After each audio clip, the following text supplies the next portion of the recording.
Programa Med Saúde, um oferecimento de Embrafarma, inovação e tecnologia para o mercado magistral. Arte Farma, tecnologia em manipulação. Medical Camp, equipamentos e produtos médico-hospitalares. Neomex, o paciente em primeiro lugar. MHV Cardio, cuidando bem do seu coração.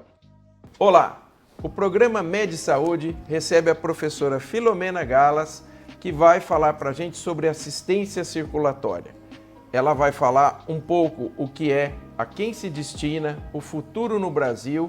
E eu quero agradecer a professora Filomena, que está com a gente aqui, já gravou um primeiro programa, nós estamos no segundo programa, se você ainda não viu o primeiro, eu aconselho a ver, que vai falar para a gente sobre ECMO. E eu quero perguntar para a senhora, professora, a gente gravou no primeiro programa, foi muito interessante, a senhora esclareceu muitas coisas, mas tem muita coisa para a gente conversar ainda. Eu pergunto, a ECMO pode ser transportada numa UTI aérea? Um ponto muito interessante. Eu faço ECMO já há bastante tempo, mais de 20 anos, 25 anos que eu faço. A gente, no passado, chegou a transportar poucos pacientes em ECMO, mas as dificuldades eram muitas. Lembro de uma época que eu fui colocar uma ECMO em Brasília e quando eu fui transportar o paciente, colocava o paciente no avião, o avião não conseguia dar partida, porque a ECMO ela precisa ser transportada, alguns dos consoles, em 220. E o avião, nessa época, a gente não tinha o tal do inversor. O conversor de 110 para 220. Então, foi um problema. Mas a gente foi amadurecendo e a gente foi aprendendo o que a gente precisava para transportar um doente. Sim.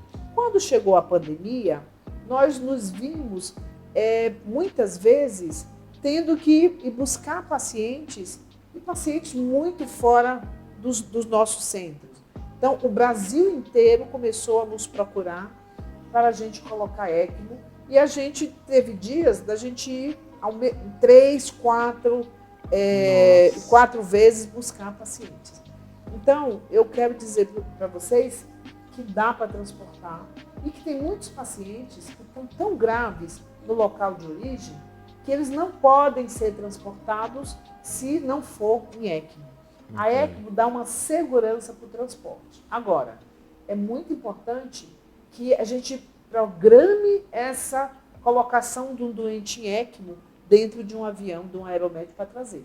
Primeiro, a empresa aérea ela tem que estar muito afinada com você, com o seu time, para trazer esse doente. Sim. Segundo, a gente tem que respeitar toda a história da aviação, tudo que pode, o que não pode. As leis a gente não pode dar nenhum palpite. Eu não quero saber se a distância é A ou B, se ele tem que ir mais alto ou mais baixo. Isso é com o plano de voo. O que o meu time tem que fazer? Ele tem que colocar, prender direito as cânulas, saber que nós temos que ter medicação de suporte e saber que esse doente ele pode ter alguma intercorrência, mas nós estamos preparados para manejar as intercorrências do paciente. Então, pode sim, ele pode ser transportado, tanto na ECMO veno-venosa, que é aquela ECMO utilizada quando o problema é insuficiência respiratória, quanto na ECMO veno-arterial, quando o problema é insuficiência cardíaca. Dá para a gente trazer, e eu posso dizer para os senhores que nessa pandemia eu fiz pelo menos 30 transportes em ECMO. E, felizmente, a gente conseguiu trazer dentro da segurança e de forma adequada. E tem mais uma coisa que eu quero contar para os senhores. A gente pode transportar crianças em ECMO, recém-nascidos em ECMO.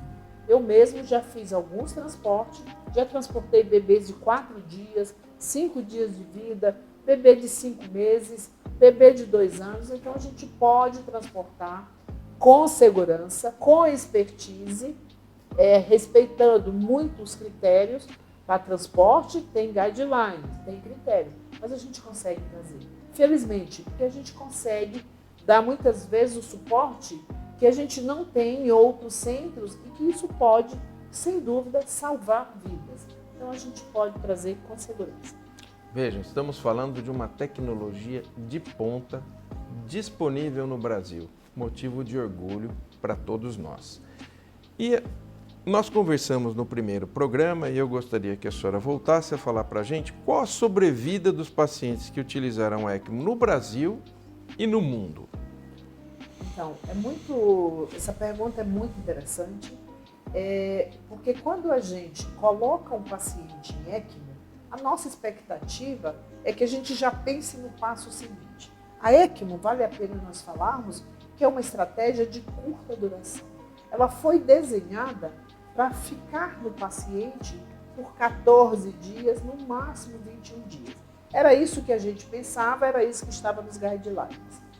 Com a pandemia, nós vimos que muitos pacientes com insuficiência respiratória determinada ou causada por lesão desse vírus letal no sistema respiratório, que os pacientes demoravam muito para recuperar. E a gente teve muitos pacientes que eu lembro da dona Esmeralda, e eu posso falar nela, porque ela é a minha garota propaganda, que foi uma paciente que ficou 27 dias em ECMO. E a expectativa é que ela não recuperasse o pulmão. Mas eu ia todos os dias, várias vezes, e dizia, ela vai recuperar. Falava com a família, são grandes amigos meus, ficaram grandes amigos, e ela ficou 27 dias em ECMO, e hoje em dia ela está ótima aí no seu dia a dia. Espetáculo. Então nós aprendemos também com a pandemia que ela é uma estratégia de curta, mas que a gente pode prolongar. Ficar um pouquinho, né? 2 meses, 3 meses, então a gente pode prolongar. E tem um caso anedótico de uma criança no mundo que ficou 2 anos em ECMO. Isso é anedótico. Deus. Mas, claro, várias trocas de membrana, mas pode. Então, a gente pode manter por mais tempo. E quando a gente fala em sobrevida, o que a gente quer é a sobrevida que seja 100%. Mas a gente não pode esquecer que os doentes que vão para ECMO são doentes muito graves, com graves insuficiências. Então, quando a gente vai ver os dados da ELSO, da plataforma ELSO, a sobrevida geral é em torno de 50%. Os melhores resultados são nas ECMOs neonatais ou nas ECMOs pediátricas, que chega até 60% a 75% de sobrevida. Que espetáculo! A ECMO veno-venosa tem uma sobrevida maior do que a ECMO veno-arterial. Quando a gente traz para os nossos dados aqui no Brasil, então nós acabamos de publicar um trabalho da nossa experiência do Hospital Sírio-Libanês, das ECMOs veno-venosas em pacientes acometidos por insuficiência respiratória pelo Covid-19. A nossa taxa de sobrevida foi em torno de 49%. Então, ou seja, a gente ficou muito feliz, porque a gente conseguiu devolver para as famílias 50% desses pacientes onde a mortalidade seria acima de 80%. Muito bom, professor. E eu pergunto, quais os profissionais que estão habilitados para passar ECMO? Para passar ECMO, primeira coisa, nós temos que ter um treinamento. Então, o médico, o intensivista, o anestesiologista, o cirurgião. O cirurgião, que eu fiz o curso. O cirurgião, ele está habilitado a passar. O que a gente sabe é que para um centro ser considerado um centro de ECMO, ele tem que ter ao longo do ano pelo menos 3 ECMOs. Sim. Então, porque se você não passa nenhuma nesse ano, uma no outro ano, é claro que o grupo fica desmotivado, ele vai perdendo ali o passo a passo da passagem de ECMO. Então, e assim, ECMO não é só a canulação. ECMO, na minha opinião, a canulação é muito importante, mas tão importante como é o manejo. E para esse manejo, pode ser, no time nós podemos ter enfermeiros, nós podemos ter fisioterapeutas. Então, um time que vai manejar esse paciente, o dia a dia desse paciente. Eu quero lembrar aos senhores, aqui a canulação é a instalação da cânula nas veias, quando ela for veno-venosa, ou na veia e na artéria, quando ela for veno-arterial. Isso, claro, é um passo importante. Mas eu acho que até mais importante do que isso, né, professora, é manter o dia a dia. Lembre-se que esse paciente vai ter que ser submetido a banho, ele vai ser mobilizado no leito, essas cânulas podem soltar, pode ter entrada de ar. Então, são tantos detalhes, porque veja, é um paciente já muito grave, que está com uma terapia muito importante, esse sangue sai do corpo, passa por tudo isso e volta, então é um paciente gravíssimo e que vai ser submetido a toda a rotina de uma terapia intensiva, né, professor? Então, o manuseio disso tem que ser por pessoas muito bem treinadas, porque uma simples torneirinha, eu lembro que a senhora bateu na tecla comigo nisso, uma simples torneirinha que não vire adequadamente, pode entrar ar no circuito e fazer uma embolia nesse paciente. Então, muito importante, realmente uma equipe muito bem treinada e, claro, habituada, né, professora? Tudo aquilo que a gente não faz, a gente perde mão, né? É isso mesmo. E o que é importante também é que no passado, a paciente ECMO ficava estanque no leito, sem se mexer. Muitas vezes até a mudança de decúbito era proibida. E aí a gente tinha doentes que acabavam saindo de ECMO, mas com múltiplas disfunções, com lesão de pressão, pacientes com perda muscular. Nós estamos na década da movimentação. Então hoje qual que é a ideia? O doente em ECMO é tirar da cama, é sentar na poltrona, é deambular com esse paciente. Olha dependendo do sítio onde a gente coloca essas cânulas, a gente pode ter movimentação. Hoje em dia, até fisioterapia, até utilizar a bicicletinha ou o motomed, a gente faz nesses pacientes. Então, eu tenho vários dos meus pacientes fazendo plena fisioterapia. Muitas vezes a gente consegue até tirar o tubo antes de tirar a ECMO. Então ele conversa, nos meus, como eu amo, eu dou Coca-Cola para eles mesmo. Então a gente dá Coca-Cola, dá sorvete. Então é muito importante aí essa integração do paciente com o meio até quando ele está em ECMO. Olha que interessante esse testemunho da professora Filomena, que é a maior autoridade em ECMO do Brasil, sabidamente. E eu pergunto, professora, a ECMO pode salvar pacientes com insuficiência respiratória refratária grave? Mas essa resposta a professora Filomena vai dar no segundo bloco do programa. Não saia daí, é um minutinho.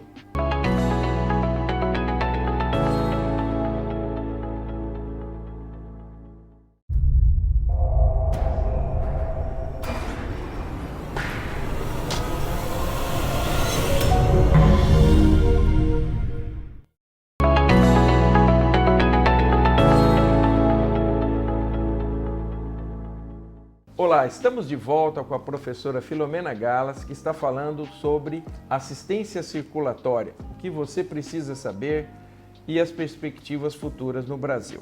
Professora, no final do primeiro bloco, eu havia feito a pergunta para a senhora: a ECMO pode salvar pacientes com insuficiência respiratória refratária grave? Pode sim. Como eu falei para vocês, a ECMO ela não é um tratamento, mas ela é um suporte. Na insuficiência respiratória grave, falamos bastante da pandemia, da nossa experiência da pandemia, mas também em pacientes com insuficiência respiratória, ou por inalação de fumaça, ou insuficiência respiratória. Eu vou falar um caso interessante. Há um tempo aí me ligaram que tinha um paciente jovem, 48 anos, foi fazer um churrasco e jogou o álcool e pegou fogo e ele se queimou, mas queimou muito. Nessa queimadura dele, ele evoluiu com insuficiência respiratória grave. E aí ele foi levado para o hospital, numa cidade perto de São Paulo, e lá um pneumologista foi vê-lo, e aí ele viu que o doente estava muito grave, com a pressão muito baixa, não saturava nada e estava retendo muito CO2. E aí ligou para o clínico me ligou.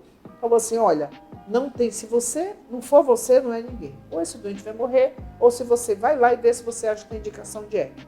Eu peguei tudo de ECMO, coloquei numa ambulância, fui para lá.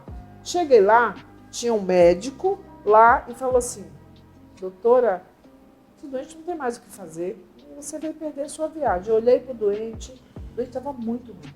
Eu falei: não, eu vou passar uma ECMO nesse doente. Falei com a família e falei: a chance de óbito é muito alta, mas a gente pode tentar. Ok. Passei ECMO, o doente melhorou tanto que o médico dizia assim: eu quero aprender isso com você. O que é isso? Esse doente eu não dava nada por ele. Falei: depois você vai lá no INPO aprender com a gente. Pus o doente na ambulância e trouxe o doente para São Paulo. Esse doente não só se recuperou, como ele foi de alta e ele foi maravilhosamente bem. Ou seja, uma insuficiência respiratória que não foi uma pneumonia por Covid, mas foi uma aspiração de fumaça. E o doente ainda teve uma broncoaspiração lá quando foi ser entubado. É o maior exemplo de que a ECMO, como suporte, o pulmão recuperou e esse doente melhorou. E eu, quando estava no transporte, eu dizia para o motorista da ambulância, corre, nós temos que chegar logo. E a esposa do paciente estava na frente. Quando chegou no hospital, ela disse, doutora, quando você dizia corre, ele estava 160. Eu dizia, não corre mais. Tá bom. Ou na insuficiência cardíaca, sua grande indicação. O doente vai fazer uma cirurgia cardíaca, não consegue sair da máquina que foi utilizada para fazer a cirurgia. Eu não posso deixar o doente nessa máquina, nessa circulação extracorpórea o tempo inteiro. Então, eu coloco em ECMO, mando para a UTI e vou esperar esse coração desinchar, desinflamar e ele vai recuperar. Ou ele vai precisar de um transplante, como eu já falei, mas o doador não chega. Nós temos grandes problemas de doação de órgão no mundo e no Brasil não é diferente. E esse doente, ele pode morrer esperando o coração. Mas se eu tiver a ECMO e ele tiver a indicação, eu posso colocar ele em ECMO, enquanto eu trago de novo esse doente, estabilizo, ele volta para a fila. Então, tem grande indicação, sim. E quais as contraindicações para a utilização da ECMO? Você fala assim, ó, aqui não. Como eu falei, a ECMO não pode ser utilizada como futilidade. Se eu tenho um paciente que tem uma neoplasia grave, sem expectativa de vida, nos próximos 2 anos, ele com metástases para todo lado, ele não tem indicação de ECMO, eu não vou colocar ele em ECMO. E uma contraindicação também na ECMO veno arterial para a recuperação do coração é se o doente tiver um problema grave na válvula aórtica, chamada insuficiência aórtica importante. Nesse paciente, ele é contraindicado. É claro que muitas contraindicações que são relativas. E o mais importante é individualizar o doente. É conhecer o paciente e fazer uma discussão com o time, com o heart team, antes da indicação, para que sejam esgotadas todas as possibilidades da utilização de uma estratégia que salva vidas. E eu não falei para vocês, mas tem uma indicação na ECMO que ela está sendo cada vez mais falada, comentada, e a gente tem alguma experiência. É ECMO na parada cardíaca. O paciente teve uma parada cardíaca na rua, fora do hospital, ou mesmo dentro do hospital. Será que ele tem indicação? Ele pode ter indicação de ECMO, mas não é qualquer parada cardíaca. Tem que ser assistida, tem as suas indicações. Mas grave nisso, a ECMO ela pode ser utilizada durante a reanimação de uma parada cardíaca, mesmo fora do hospital. Chegamos àquele ponto da entrevista que eu mais gosto, em que nós vamos agora conhecer um pouquinho do lado do nosso entrevistado, mas com uma pauta mais livre. A professora Filomena é a maior autoridade de terapia intensiva cardiológica desse país. Professora, como é que foi a escolha? A senhora é anestesista, intensivista, como é que a senhora começou nesse caminho? Conta para o nosso telespectador, vamos conhecer um pouquinho da professora Filomena. Conta para a gente como é que foi essa paixão, como é que começou tudo isso. É sempre muito prazeroso falar disso. Eu sou uma pessoa egressa de escola pública. Na minha época, as escolas públicas eram fortes, o ensino era dado com seriedade, e eu sou de escola pública. Eu fiz todo o meu primário, o meu segundo grau, eu fui de Escola Técnica Federal do Maranhão. Fiz faculdade na Universidade Federal do Maranhão, pública, mas eu queria algo a mais. Eu achava o Maranhão muito pequeno, as pessoas muito acomodadas, me desculpe, mas naquela época era assim. Eu queria vir para o Sudeste. Naquela época todo mundo ia para o Rio de Janeiro. E eu dizia, Rio não, Rio é praia, Rio, eu quero ir para São Paulo. Então eu vim para São Paulo e eu não tive nenhuma ajuda aqui muito grande de pessoas de ginástica da minha família de ser médico. Mas eu tinha um cirurgião que eu acompanhava em São Luís do Maranhão. Desde o primeiro ano de faculdade eu dava plantão todo sábado, 24 horas. E a mãe dele morava em São Paulo. E ela me acolheu, a dona Nazira, a mãe do Dr. Ibrahim, por 1 mês. E aí eu fui para um pensionato, eu fiz internato, e aí eu vim para fazer cirurgia. Eu ia fazer cirurgia. Por isso que a senhora se dá tão bem com os cirurgiões. É verdade, professor. eu amo por cirurgiões. Isso que todo é por cirurgião de coração adora a senhora. E eu não sou a exceção, eu sou a regra, gente. É verdade. E aí, quando eu estava fazendo meu internato, eu conheci uma pessoa, um anestesiologista, chamado Kinichi, que me olhava e dizia, não faz cirurgia, você leva muito jeito, é muito interessada, mas é muito dura a vida de um cirurgião, faça anestesia. Bom, aí ela mentiu, porque a sua também não é fácil, viu, professor? Eu posso dizer aqui. É verdade. Aí ele começava, eu dizia, vem aqui. Aí me ensinou a entubar, me ensinou a pegar veia, foi me ensinando. Quando eu vi, eu fiz 7 provas de residência para anestesia e uma para cirurgia. Aí eu passei em todas, fiz uma semana de cirurgia e falei, eu acho que ele tem razão. Aí fui para o Hospital das Clínicas, onde eu fiz a minha residência em anestesia. Fiz 2 anos de anestesia, naquela época o terceiro ano não era obrigatório, mas eu passei no INCOR. Quando eu passei como residente no INCOR, me encantei. Ver o coração batendo, me encantei por aquilo. Ali eu conheci Eu te entendo tão bem, professora. Aí eu conheci lá o professor José Otávio Auler Júnior. Ele já fazia naquela época anestesia, mas era encantado com a terapia intensiva. Eu fui conversar com ele. Eu falei, olha, é o meu sonho. Aí ele disse, olha, vamos fazer isso, que para mim deu muito certo. Porque quando você já conhece o doente que você vai chegar a tratar na UTI, é muito melhor. Você não vai começar de novo. Você faz a transição contínuo, cuidado. Né? E aí eu comecei a fazer anestesia e a fazer terapia intensiva.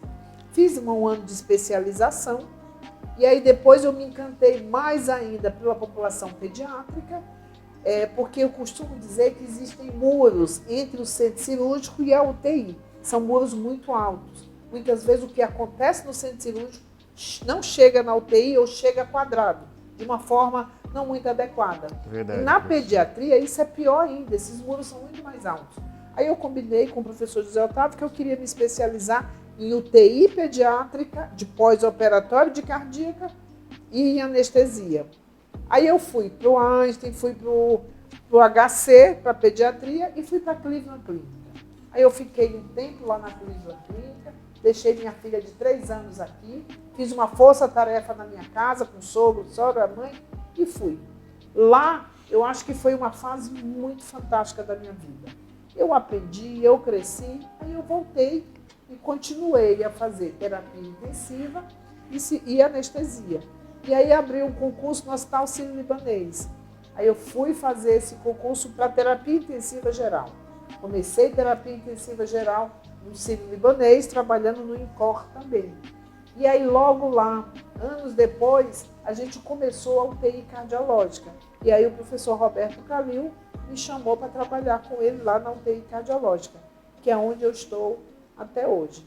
Então, nesse período, eu fiz mestrado, eu fiz doutorado, eu fiz livre docência e agora posso dizer para vocês, porque eu vou me inscrever para disputar o concurso de professora titular da anestesiologia da Faculdade de Medicina da Universidade de São Paulo. Professora, eu não tenho palavras para agradecer a senhora o carinho de ter dado essa entrevista para a gente. Tenho certeza que enriqueceu a todos em casa, todos aprenderam. Eu adoro a professora, então eu tenho meu viés, mas eu tenho certeza que depois desse programa, todos vocês aí em casa também passaram a gostar muito da professora Filomena. Em nome do Med Saúde, eu quero agradecer mais uma vez a sua presença, professora.